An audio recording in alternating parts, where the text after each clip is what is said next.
दळणवळणासाठी मुख्य मानला जाणारा भगूर पांढुर्ली रस्त्याची अतिशय दयनीय अवस्था झाली असून वाहनधारक आणि शाळकरी मुलांना जीव मुठीत धरून प्रवास करावा लागतोय। एखादी विपरीत घटना घडली तेव्हा बांधकाम विभाग दखल घेईल का असा प्रश्न वाहनधारकांना पडलाय। हॉटेल निसर्ग आणि गणपती मंदिर विंचूर दळवी वळण रस्त्यावर मोठमोठे खड्डे पडलेत। खड्ड्यामध्ये पाणी साचलेलं असून वाहनधारक, शाळकरी मुले, कामगार वर्ग यांना जीव मुठीत धरून जीवघेणा प्रवास करावा लागतोय।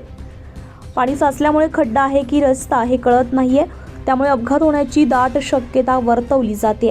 बांधकाम विभागाला एखाद्याचा जीव गेल्यावर जाग येईल का असा प्रश्न उपस्थित केला जातोय।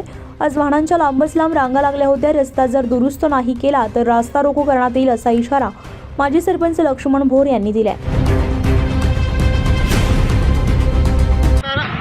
आत्महत्या करू का काय करू, काय करायला पाहिजे आम्ही शेतकऱ्यांनी? शाळेचे मुलं येते जात आहेत, त्यांना परेशानी आहे, येणं जाणाऱ्यांना परेशानी आहे। काय केलं पाहिजे आम्ही?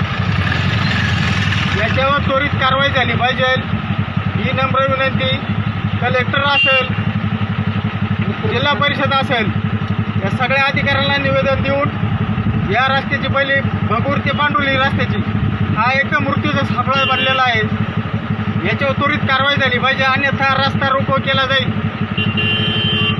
रस्त्याचं आमचं डागडुजी होत नाही, यांना पटाय पाहिजे काहीतरी।